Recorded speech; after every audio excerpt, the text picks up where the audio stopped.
Hey guys, welcome back to the Snap Ring Chronicles. Today we're back at you with another video. It's of course another Ratchet. This one's one I've been wanting to do for a while. It's the Capri Ratchet. I've been seeing them for a while on Amazon, and I wanted to check them out and see what they're all about. But before we start, if you could do me a big favor and click the like on this video and also subscribe to this channel, I would really appreciate it. Okay, I'm just gonna lay down this napkin because it's pretty well lubricated inside the parts. And this is a Capri Tools 3/8 drive, 72 teeth, 4 degrees arc swing, 72 fine teeth, and the model is CP12300C. Says low profile ratchet. Kind of looks medium profile to me, not too low. And this one has very little back drag, but as if you notice, as it's ratcheting, that the switch is moving back and forth, so we know that it's some sort of a bat wing pawl in there, which is good, that's a pretty strong mechanism usually. And you can hear how soft the ratcheting is, and we'll find out why that is in a minute. And it comes with this ring around the anvil there, and it's really tight, so you want to get like a screwdriver and pry around it, and eventually it will come loose. So there's that, and here's the back. This is made in, says there, made in Taiwan. Capri Tools. There's some numbers there. Chrome vanadium. And remember, always wear your safety glasses when you touch a ratchet. Put that aside. Okay. This is what the handle looks like. Looks pretty good. The chrome looks pretty nice. As you can hear, it has a very light ratcheting sound. And it has the model number. It looks like it's laser etched, but the symbol and the letters, they look engraved. And the on and off look engraved. And another thing about this switch, it's very low profile. This on and off switch, and it's rounded also, so it's kind of a little bit hard to grip, but that can have its advantages and its disadvantages, I guess. You know, some people like a very low profile switch so it won't get in the way, but I don't know, if your hands are all greasy or something, I could see them slipping trying to get that switch to engage. But let's open it up and see what we have inside. You're gonna need a Torx 10 for these screws, and you might need something bigger than this when you first open it up because they were pretty tight, these screws, and I had to use a bigger screwdriver with a bigger handle to be able to torque them open.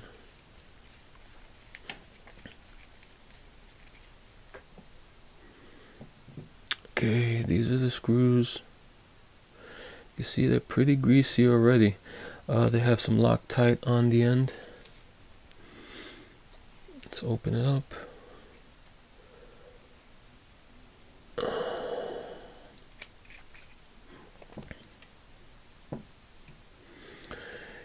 Here's the plate. The plate is pretty thick. I have to give that to them. It's a nice thick plate on this.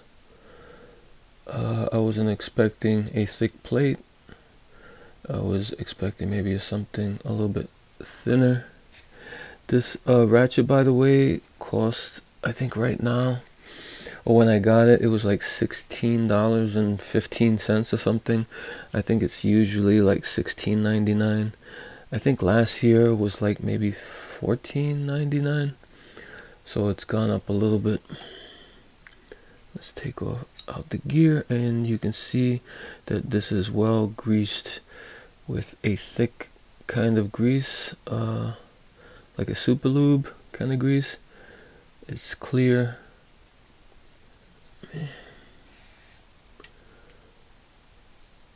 See the gear, you see the 72 teeth.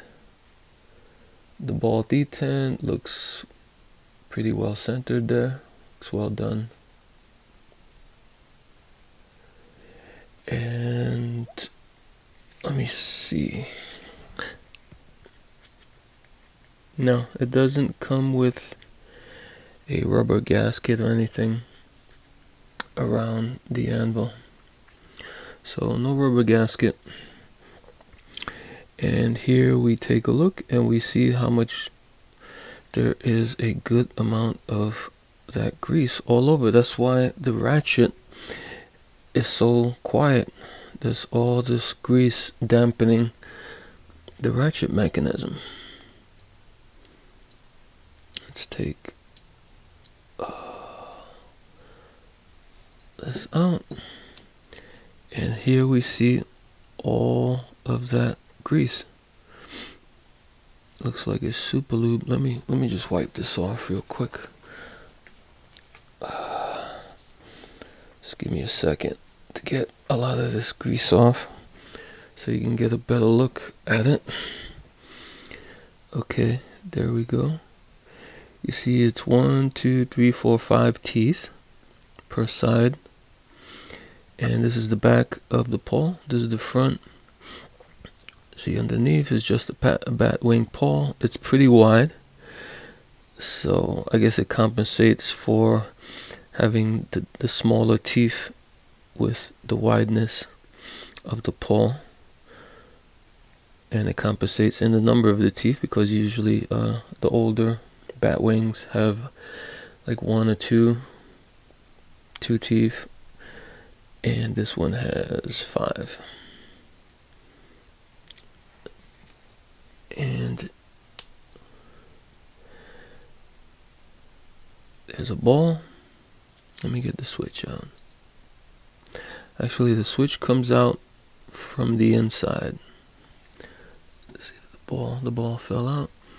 And underneath here we have the spring, and it's full of grease. I'm just gonna leave it in there, and I'm gonna just have you have a look inside. Looks pretty well broached. Looks like a decent job in there. Looks pretty clean except for all that grease. And when you guys get this, if you decide on getting it, you're gonna be amazed at, oh, how quiet this mechanism is. It's all those chunks of grease in there, quieting it down. Okay, let's look at the switch. The switch, thankfully, is made of metal. This is what it looks like. And it has a square protrusion, and that protrusion fits into the paw like that, and that's how it gets the paw to switch.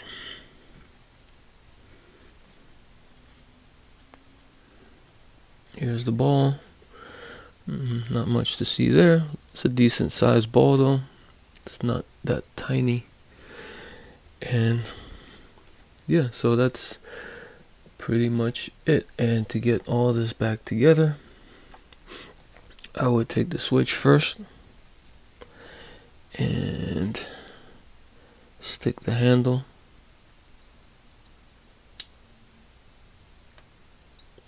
through the hole and have it like that. Now the trickiest part probably is going to be to get the ball onto the spring like that Good thing is that there's a decent amount of grease in here, so it probably sticks there a little bit. And then you put the pawl on top of the spring, and you pivot it a little bit, and then you pivot the switch to make sure it goes into the protrusion in the back, and you make sure that's working by switching it, and yeah, it's in the right position. Okay, now you take your gear again. Oh, and by the way, there was no gasket also on the switch, so there's no rubber gasket on this this ratchet at all, either on the switch or in the anvil. You drop the gear like that in there, and this is what it looks like when it's ratcheting.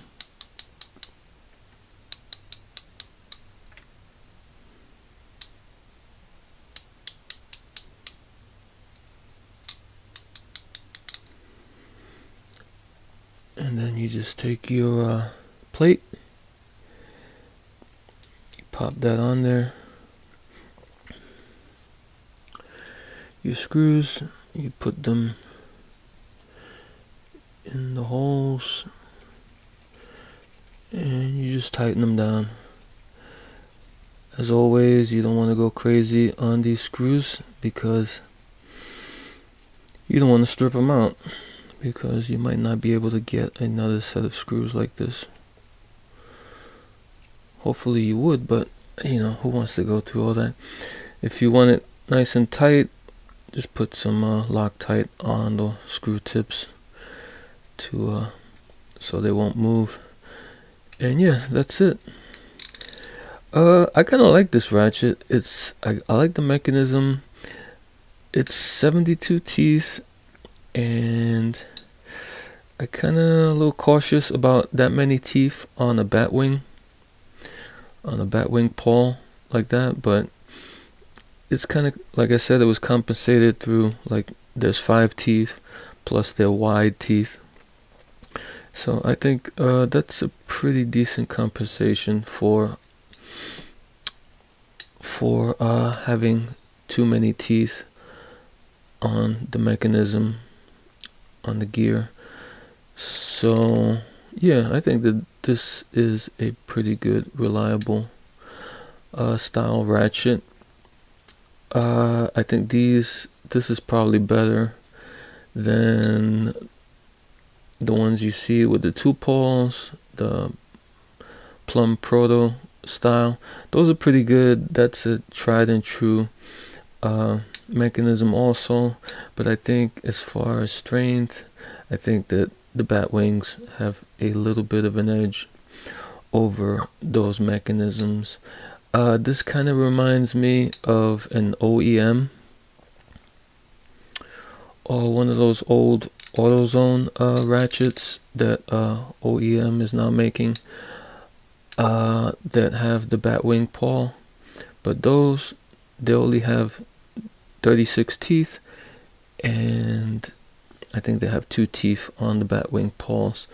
Those are pretty rock solid also. Probably a little bit stronger than this, but you have to give and take. If you want 72 teeth, you want something that's a little bit finer teeth, you're gonna have to compromise a little bit. Those 36 teeth ones, they're bulletproof, they're really strong, the mechanisms are really strong, but you're not gonna have a 5-degree arc of swing on those ratchets. So there you go. Alright guys, that's all I got for this time. I'll catch you on the next one.